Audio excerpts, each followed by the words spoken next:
to not only lifespan of a person, which you could say the lifespan of the person ends when the when this self-making juice is no longer put on them, or is with the cosmic memory. It's easier to have that kind of metaphor with juice than it is to have it with memory. But when the universal memory of you runs out, you're done, right? You're done with this life.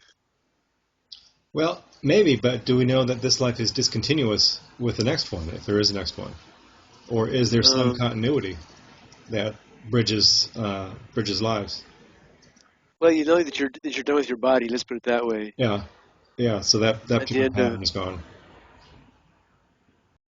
yeah, so we don't know that there's not a there's. I mean, maybe there is discontinuity, but we don't know that. You're right. Yeah.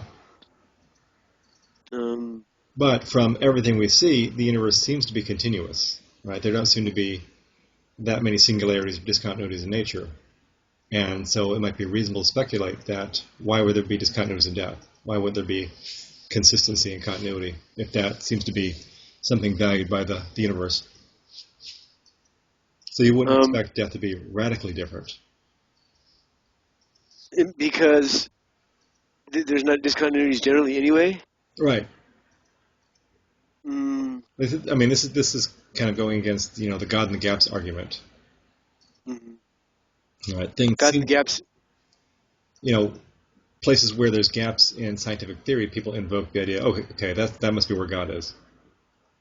And most theologians and scientists kind of bristle at that because it implies that there's some radical discontinuity between the everyday universe and the divine. Well, then you've got the theory that you can never step into the same river twice, which sort of goes the other direction. It emphasizes the continuousness and constancy of change. Right. It's still a river, but it's always different. So that's Right. actually a really good example of how something can be changing, consistently the moment to same. moment and still stay the same. Right. So it's quite a mystery, actually. I think it's a very interesting mystery. But yeah, I don't know what to make of it. It seems to relate to time too, because if you don't have things changing from moment to moment, if everything is the same from moment to moment, then you essentially have no time, right? Time passes,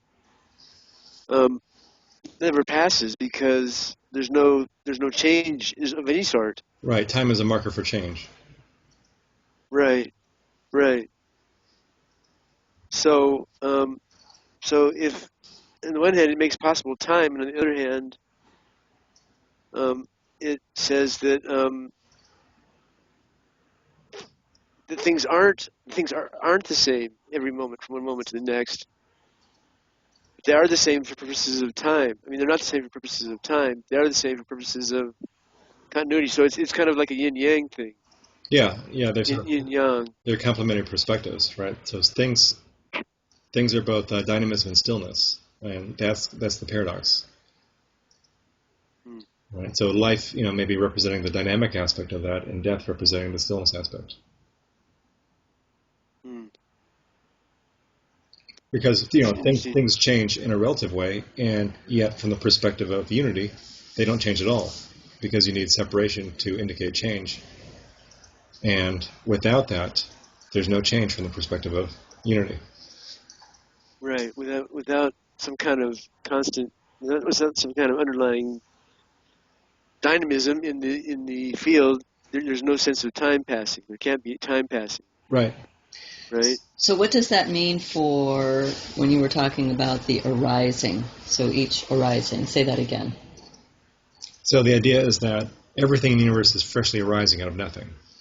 Okay, so when we're talking about the unity, is the arising coming out of the unity? Because if something's arising, then there's something that's not arising. Yeah. So is there a separation there? Oh, I think the arising and the source of the arising are both parts of the unity. So the unity is beyond the rising and that which it arises from. It's both source and manifestation. So from that perspective, nothing changes, although from another perspective, things appear to arise and then dissolve moment by moment. So we're talking about perception then. So the appearance. Yeah, and experience. That can be experienced directly. Mm-hmm. So it's a paradox here, as it is every place else. Then, like what you're saying, there is constancy, but in that constancy, there's dynamism that changes constantly, and that constant change is actually something that never changes. Yeah, right. Yeah, that makes sense. Right, the fact that there's constancy indicates that there's something that doesn't change. It's very, very interesting. I'm not sure that this helps me to understand anything I haven't understood, or I mean, it's kind of one of those things where you can talk about it, you think you understand it, but when it's like Chinese food. An hour later, it's gone. Goes right through you, doesn't it? It goes right through you. Yeah. And well, I guess we don't really know whether constancy is eternal or whether it changes as well. I don't know. Well, the absolute is beyond changing and unchanging, right? Yeah. Theoretically speaking. So,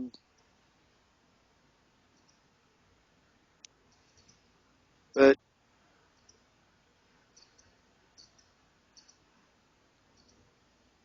there has to be some way in which this is related to death and life, the issue of life and death, in a way that I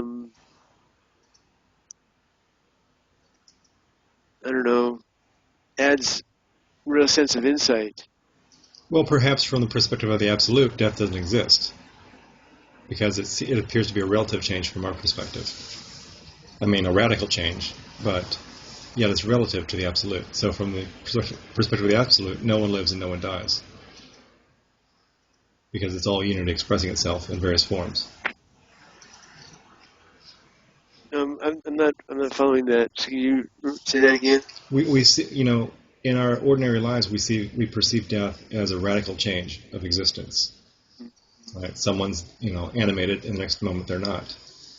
Right? So there's it's a radical phase change from our perspective. But from the perspective, which includes all perspectives, right, the absolute, which is beyond all perspectives, nothing actually happens during the dying process, because it's all the functioning of unity. So living and dying, changing, not changing, are all aspects of this unitive source. So is unity and the absolute, are they the same? Are you using them synonymously? In this case, I am. But okay. The absolute is also beyond all concepts too. So that's not really accurate to say it's a unity.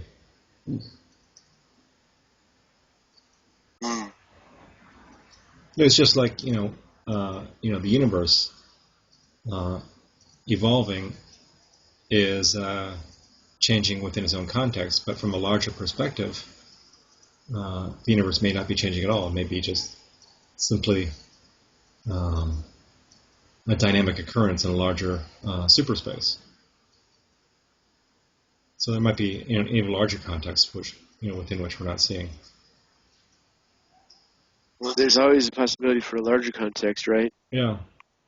It's one of the paradoxes of content you can never get to the outside of the final edge of whatever you're talking about, right? Right. Well, mostly because there is no edge. Well, that's by definition, yeah. If there's no ending, there's no edge. Yeah. Would that be an unbounded universe? But this ain't. Yeah, unbounded universe, or maybe reality is unbounded, whereas the universe may be bounded. scientists do talk about the edge of the universe at some point, right? Well, they talk about it more as a theoretical convenience. It's not as a destination that you can reach. Oh, all right. Right? But, Because you can keep going in any direction and you never find an edge. right. Right, But you might keep going one direction and end up where you started. right, like on the surface of a balloon, Right. where you just go, forever in one direction and end up where you started. Right. And then All right. Well. the edge is really only what, especially say from an astronomical perspective, only what can be perceived is what they're calling the edge. Yeah. So what they don't see beyond, that's what they're calling the edge. Right. Right. Once again, that implies some kind of discontinuity. And are there discontinuities in nature? Mm, Maybe black holes are the example, but it's a good question.